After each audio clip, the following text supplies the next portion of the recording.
ଜୟ ଜଗନ୍ନାଥ ସାଙ୍ଗମାନେ। ଆଶା କରୁଛି ଭଗବାନଙ୍କର ଅପାର କରୁଣାରୁ ଆପଣମାନେ ଭଲରେ ଥିବେ ଏବଂ ସୁଖମୟ ଜୀବନ ଅତିବାହିତ କରୁଥିବେ। ଆଜି ଆମେ ଆନ୍ୟୁଆଲ୍ ଏକ୍ଜାମିନେସନ୍ 2024 ଶ୍ରେଣୀ ନବମ ସାମାଜିକ ବିଜ୍ଞାନ ପ୍ରଥମ ପତ୍ର ସେଟ୍ ଏ ଓଷ୍ଟା ଦ୍ୱାରା ପ୍ରସ୍ତୁତ ଭୂଗୋଳର 25ଟି ନମ୍ବରକୁ ଆଲୋଚନା କରିବା ଏବଂ ଅନ୍ୟ ଏକ ଭିଡ଼ିଓରେ ଇତିହାସର 25ଟି ପ୍ରଶ୍ନକୁ ଆଲୋଚନା କରିବା। ତାହେଲେ ଡେରି ନକରି ଆଜି ଆମେ ଭୂଗୋଳର 25ଟା ପ୍ରଶ୍ନକୁ ଆଲୋଚନା କରିବା। ଆଜିର ପ୍ରଥମ ପ୍ରଶ୍ନ ଅଛି, ଭାରତୀୟ ପ୍ରମାଣ ସମୟ ନିର୍ଣ୍ଣୟ କରାଯାଉଥିବା ସ୍ଥାନଟି କେଉଁ ରାଜ୍ୟର ଅନ୍ତର୍ଗତ? ଅପସନ୍ ଏରେ ଅଛି ଉତ୍ତରପ୍ରଦେଶ, ବିରେ ଅଛି ମଧ୍ୟପ୍ରଦେଶ, ସିରେ ଅଛି ହିମାଚଳ ପ୍ରଦେଶ, ଡିରେ ଅଛି ଉତ୍ତରାଖଣ୍ଡ। ତାହେଲେ ଆମର ସଠିକ୍ ଉତ୍ତର ହୋଇଯିବ Uttar Pradesh. Option A is the correct answer. 2 number ପ୍ରଶ୍ନକୁ ଯିବା। ଦୋଆବ ଭୂମିରୂପ କେଉଁ ନଦୀ ପ୍ରବାହ ଅଞ୍ଚଳରେ ଅଧିକ ଦେଖାଯାଏ? ଅପସନ୍ ଏରେ ଅଛି ଗଙ୍ଗା, ବ୍ରହ୍ମପୁତ୍ର, ସିନ୍ଧୁ, ଗୋଦାବରୀ। ଆମର option C Sindhu is the correct answer. ଦୋଆବଟା ଆମେ କେଉଁ ଅଞ୍ଚଳରେ ଦେଖିବାକୁ ପାଇବା? ନା ସିନ୍ଧୁ ନଦୀ ପ୍ରବାହ ଅଞ୍ଚଳରେ ଏଗୁଡ଼ିକ ବେଶୀ ଦେଖାଯାଏ। 3 ନମ୍ବର ପ୍ରଶ୍ନ, ଦେଓମାଳି ପର୍ବତ ଶୃଙ୍ଗ ଓଡ଼ିଶାର କେଉଁ ଜିଲ୍ଲା ସହ ସମ୍ପୃକ୍ତ? ଅପସନ୍ ଏରେ ଅଛି ନବରଙ୍ଗପୁର, ବିରେ ଅଛି କୋରାପୁଟ, ମାଲକାନଗିରି, ଗଞ୍ଜାମ। ଆମର ସଠିକ୍ ଉତ୍ତର ହୋଇଯିବ ଅପସନ୍ ବି, କୋରାପୁଟ ଜିଲ୍ଲାରେ ଆମର ଦେଓମାଳି ପର୍ବତଟା ଦେଖିବାକୁ ମିଳିଥାଏ। 4 ନମ୍ବର ପ୍ରଶ୍ନ, କେଉଁ ସ୍କେଲରେ ଭୂକମ୍ପର ତୀବ୍ରତା ମପାଯାଏ? Fahrenheit, Celsius, decibel, Richter. Option D Richter scale is the correct answer. ଆମେ ଭୂକମ୍ପର ତୀବ୍ରତା ମାପିବା ପାଇଁ ରିକ୍ଟର ସ୍କେଲ୍କୁ ବ୍ୟବହାର କରିଥାଉ।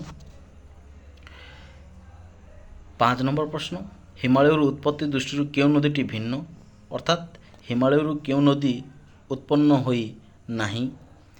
ଗଙ୍ଗା, ବ୍ରହ୍ମପୁତ୍ର, କାବେରୀ, ସିନ୍ଧୁ। ଆମେ ଜାଣିଛେ ଗଙ୍ଗା ବାହାରିଛି, ବ୍ରହ୍ମପୁତ୍ର ମଧ୍ୟ ବାହାରିଛି, ସିନ୍ଧୁ ମଧ୍ୟ ବାହାରିଛି, କିନ୍ତୁ କାବେରୀ ନଦୀଟା ଆମର ହିମାଳୟରୁ ସୃଷ୍ଟି ହେଇ ନାହିଁ। ତେଣୁ option C is the correct answer.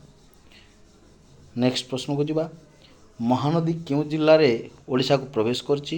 Sambalpur, Sundargarh, Nuapada, Jharsuguda. Option D Jharsuguda ହେଉଛି ଆମର ସଠିକ୍ ଉତ୍ତର। ମହାନଦୀଟା ଝାରସୁଗୁଡ଼ା ଦେଇ ଓଡ଼ିଶାକୁ ପ୍ରବେଶ କରିଛି। 7 ନମ୍ବର ପ୍ରଶ୍ନ, ଜୈସାଲମେର ସହର କେଉଁ ମରୁଭୂମିର ଅନ୍ତର୍ଗତ? ଅପସନ୍ ଏ ସାହାରା, ଗୋବି, ଥର୍, କାଲାହାରି। ଅପସନ୍ ସି ଥର୍ ଇଜ୍ ଦ କରେକ୍ଟ ଆନ୍ସର୍। ଆମର ଜୈସାଲମେର ସହରଟା ଥର୍ ମରୁଭୂମିର ଅନ୍ତର୍ଗତ। 8 ନମ୍ବର ପ୍ରଶ୍ନକୁ ଯିବା। ପୃଥିବୀର ସର୍ବାଧିକ ବୃଷ୍ଟିପାତ ହେଉଥିବା ସ୍ଥାନଟିର ନାମ କ'ଣ? Daringbadi, Mawsynram, Cherrapunji, Mangalore. Option B Mawsynram is the correct answer. କାହିଁକିନା ପିଲାମାନେ ମାଇସୁରାମରେ ସର୍ବାଧିକ ବୃଷ୍ଟିପାତ ହୋଇଥାଏ। 9 ନମ୍ବର ପ୍ରଶ୍ନକୁ ଯିବା। କେବେ ଓଡ଼ିଶାରେ ସ୍ମରଣୀୟ ମହାବାତ୍ୟା ହୋଇଥିଲା? ଏରେ ଅଛି October 29, 1999, October 30, 1999, November 29, 1999, November 19, 1999। Option A October 29, 1999 ହେଉଛି ଆମର ସଠିକ୍ ଆନ୍ସର୍। 10 ନମ୍ବର ପ୍ରଶ୍ନକୁ ଯିବା। ଓଡ଼ିଶାର ପ୍ରାକୃତିକ ପରିବେଶ ମଧ୍ୟରେ କେଉଁ ଅରଣ୍ୟର ଉପସ୍ଥିତି ନାହିଁ? ଅପସନ୍ ଏରେ ଅଛି କ୍ରାନ୍ତୀୟ ଆର୍ଦ୍ର ପର୍ଣ୍ଣମୋଚୀ, କ୍ରାନ୍ତୀୟ ଅର୍ଦ୍ଧଚିରହରିତ, କ୍ରାନ୍ତୀୟ ଶୁଷ୍କ ପର୍ଣ୍ଣମୋଚୀ, କ୍ରାନ୍ତୀୟ ଗୁଳ୍ମ ଅରଣ୍ୟ। ଅପସନ୍ ଡି ହେଉଛି ଆମର ସଠିକ୍ ଉତ୍ତର। ଅପସନ୍ ଡି ହେଉଛି ଠିକ୍ ଆନ୍ସର୍।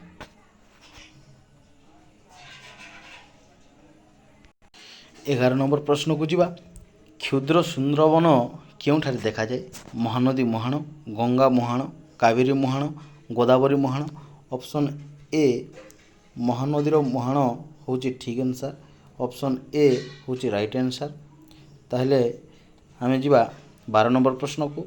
ହାତୀ ଓ ବାଘମାନଙ୍କ ପାଇଁ ଉଦ୍ଦିଷ୍ଟ କେରଳର ଏକ ଜାତୀୟ ଉଦ୍ୟାନର ନାମ କ'ଣ? ୱାଇନାଡ଼, କୋଚି, ପେରିୟାର, ଥିରୁଅନନ୍ତପୁରମ୍। ଏହାର ସଠିକ୍ ଉତ୍ତର ହୋଇଯିବ option C Periyar. C is the correct answer.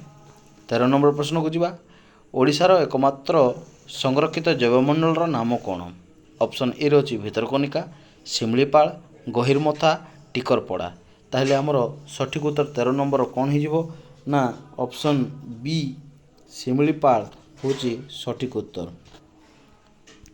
14 number प्रश्न को जीवा जनसंख्यार क्यों गोष्ठी अत्यंत कार्यक्षम अटंती बाल गोष्ठी महिला गोष्ठी युव गोष्ठी ना वृद्ध गोष्ठी तो ऑप्शन सी युव गोष्ठी होती अधिक उपार्जनक्षम बा कार्यक्षम बोली मध्य कहुए जो मानकर बयस 15 रु 59 से आम युव गोष्ठीर अंतर्गत करि परिबा। नेक्स्ट प्रश्न को जीवा 7 बा तदुद बयसर व्यक्ति जे गोटे भाषा को लेखि पढ़ी बुझी पारुतिले तांको कौन बोली विवेचना करा जाए स्वाक्षर साक्षर निरक्षर स्वल्प साक्षर ऑप्शन बी साक्षर हम सठिक उत्तर जदि जेकोसी व्यक्ति 7 रु तदुद होइतिबो एवं गोटे भाषा को से लेखि पढ़ी बुझी पारुथिबो ताहले आमे ताको साक्षर बोली कहि पारिबा। नेक्स्ट प्रश्न को जीवा विकसित राष्ट्र मानकरे केउ क्षेत्रीय वृत्ति रे अधिक नियोजन होता है प्राथमिक माध्यमिक उभय प्राथमिक और माध्यमिक और सेवा ऑप्शन डी माध्यमिक और सेवा बा आमे कहि परिबा सेकेंडरी एंड टर्शियरी बोलिकर मध्य कहि परिबा ए दुईटी सेक्टर रे लोक अधिक एनगेज होइथांती। नेक्स्ट प्रश्न को जीवा आणविक विस्फोरण क्यों प्रकार मानवीय विपत्ति अटे परिचालनागत सामाजिक आकस्मिक परिवहनगत ऑप्शन सी आकस्मिक होची राइट आंसर। 18 नंबर प्रश्न को जीवा विश्ववासी स्वास्थ्य समस्या एटारे पिला माने कहिछि कोन ना स्वास्थ्य समस्या पई स्वास्थ्य समस्या दिगरे कार्यरत आंतर्जातिक संस्थाटिर नाम कोन WMO WHM WHO WTO WHO world health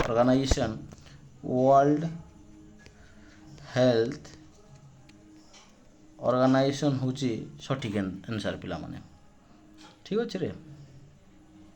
next प्रश्न को जीवा केउटी सड़क दुर्घटनार कारण नुहे हेलमेट व्यवहार न करिबा निशाशक्त गाड़ी चालना रास्ता रे बुला पशु विचरण रास्ता निर्माण रे त्रुटि विच्युति ऑप्शन बी होची दुर्घटनार कारण डी भी होची दुर्घटनार कारण सी भी होची दुर्घटनार कारण किंतु एटा दुर्घटनार कारण हेई न पारे सड़क दुर्घटनार कारण हेई न पारे तेणु आमर option A is the correct answer हम।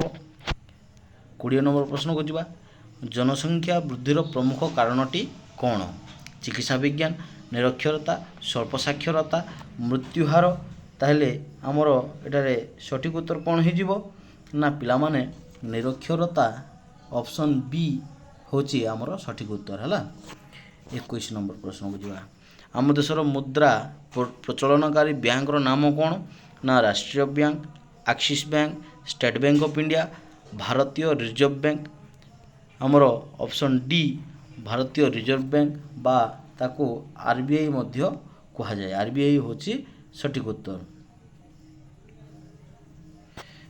नेक्स्ट प्रश्न को जीवा क्यों उद्देश्यटी धारणीय विकासर लक्ष्य साधन सह संबंधित नुहे ऑप्शन रे अछि विकसित अर्थव्यवस्था सामाजिक संहति सांस्कृतिक विकास परिवेश संरक्षण ऑप्शन सी सांस्कृतिक विकास होची यार सठिक उत्तर। नेक्स्ट प्रश्न को जीवा धारणीय विकासर मुख्य प्रसंगटी कौन संबल संरक्षण आर्थिक प्रगति शिल्प विकास परिवेश सुरक्षा ऑप्शन डी परिवेश सुरक्षा होची यार सठिक उत्तर। नेक्स्ट प्रश्न को जीवा 24 नंबर प्रश्न ब्रंटलैंड धारणीय विकास तत्व कहा उपर मुख्यतः गुरुत्व दिए ऑप्शन ए रही प्रदूषण मुक्त पृथ्वी गठन जंगल संबलर व्यवहार दारिद्र्य दूरीकरण प्राकृतिक संबलर सदुपयोग यार सठिक उत्तर हो ऑप्शन ए प्रदूषण मुक्त ପୃଥିବୀ ଗଠନ ହେଉଛି ଏହାର ମୁଖ୍ୟ ଲକ୍ଷ୍ୟ। ନେକ୍ସଟ ପ୍ରଶ୍ନକୁ ଯିବା। 25 ନମ୍ବର ପ୍ରଶ୍ନ, ଆଜିର ଶେଷ ପ୍ରଶ୍ନ। କେଉଁଟି ଏକ ନବୀକରଣ ଯୋଗ୍ୟ ସମ୍ବଳ ନୁହେଁ?